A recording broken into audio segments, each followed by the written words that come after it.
Hoy, la capital nacional de los Estados Unidos de América es Washington, D.C., elegida como el sitio para el Capitolio de los Estados Unidos, a través de la Ley de Residencia de 1790.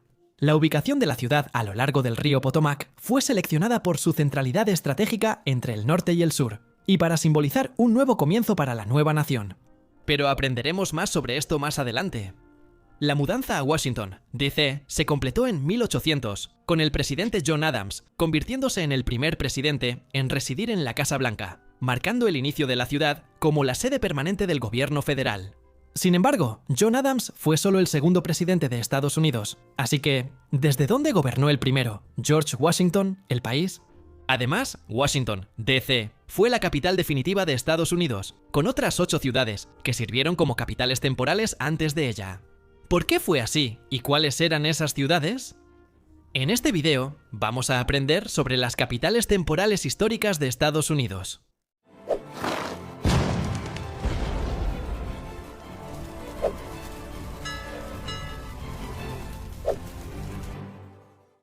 Nuestra historia comienza a finales del siglo XVIII, una época de grandes cambios y transformaciones.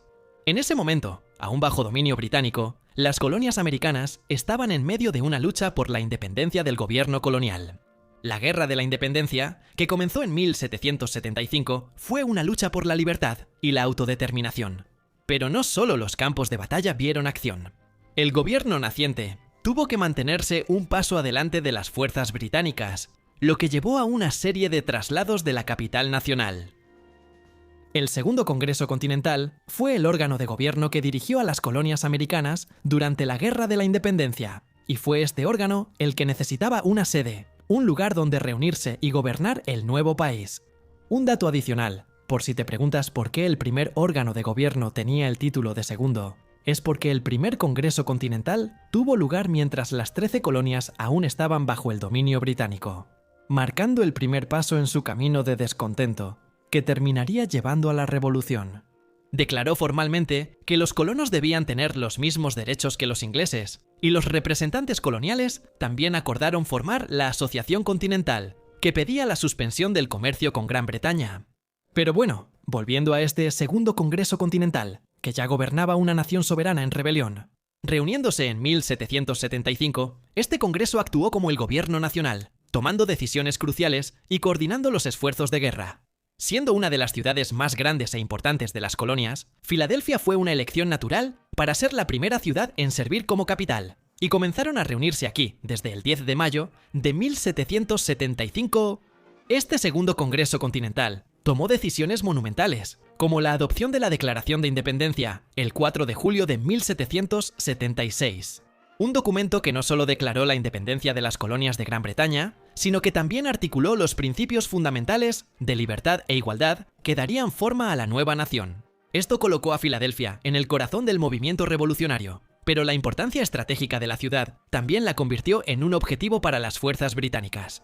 Cuando el general británico William Howe capturó Filadelfia en septiembre de 1777, el Congreso tuvo que huir, lo que puso de manifiesto la posición precaria del gobierno revolucionario. Es interesante preguntarse cómo, si eso no hubiera sucedido, Filadelfia muy bien podría haber permanecido como la capital nacional para siempre. La ciudad fue elegida porque era un lugar central, poblado y económicamente importante.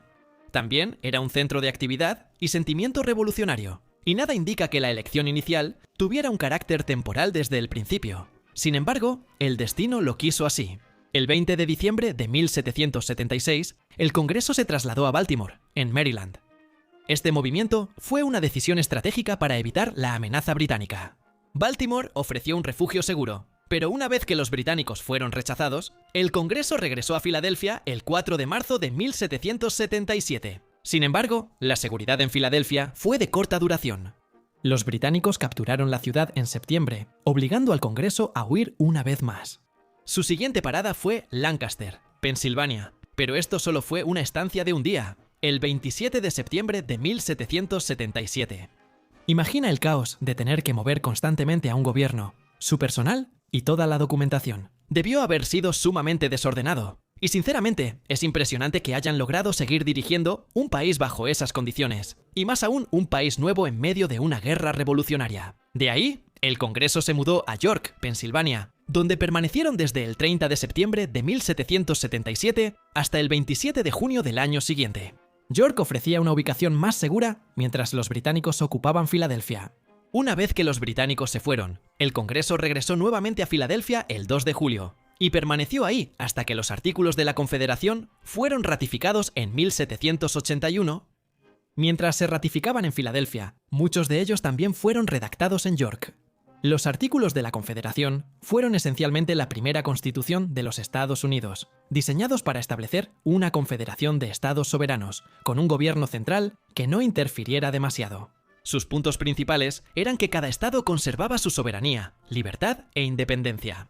El gobierno central tenía una autoridad limitada, principalmente en áreas de diplomacia, moneda, defensa y asuntos exteriores.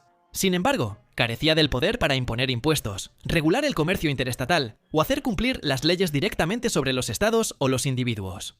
Además, la creación del Congreso de la Confederación, el Gobierno Nacional, que en ese momento consistía en una legislatura de una sola cámara, donde cada estado tenía un voto, sin importar su tamaño o población. Y también la inexistencia de una rama ejecutiva o judicial. No había una rama ejecutiva separada para hacer cumplir las leyes, ni una judicatura nacional para interpretarlas. Estas funciones debían quedar a cargo de los estados. Después de servir como el lugar donde se aprobó este nuevo documento, Filadelfia continuó siendo la capital, pero no pasaría mucho tiempo antes de que el Congreso volviera a mudarse. Pero curiosamente, esta vez no fueron los británicos los culpables, al menos no directamente. En junio de 1783, soldados estadounidenses que exigían su pago amenazaron al gobierno en funciones en Filadelfia. Frustrados por las promesas financieras incumplidas, los soldados y algunos de sus oficiales consideraron un golpe de Estado para obligar al Congreso a atender sus quejas. La crisis puso en evidencia la debilidad de los artículos de la Confederación, especialmente la incapacidad para recaudar impuestos y regular el comercio, lo que llevó a dificultades económicas e inestabilidad política, destacando la necesidad de un gobierno central más fuerte, lo que llevó a la redacción de la actual Constitución de los Estados Unidos y al reemplazo de los artículos de la Confederación, pero eso aún está por venir. El general George Washington intervino, instando a los soldados a mantener la fe en el gobierno, lo que ayudó a calmar la situación. De todos modos, para escapar de los disturbios, el Congreso se mudó a Princeton, Nueva Jersey, el 30 de junio de 1783, y Princeton proporcionó un refugio temporal hasta el 4 de noviembre de ese año. Después siguió Annapolis, Maryland, donde el Congreso se reunió desde el 26 de noviembre de 1783 hasta el 19 de agosto de 1784. Annapolis fue elegida por su ubicación central y su relativa seguridad. Aquí, George Washington renunció de manera famosa a su cargo como comandante en jefe del ejército continental, un momento crucial en la historia de Estados Unidos. Dado que él renunció voluntariamente al poder, estableciendo un precedente poderoso para el control civil sobre el ejército y la transferencia pacífica del poder, principios que siguen siendo fundamentales para la democracia estadounidense. Después de Annapolis, el Congreso se trasladó a Trenton, Nueva Jersey, desde el 1 de noviembre de 1784 hasta el 24 de diciembre de 1784.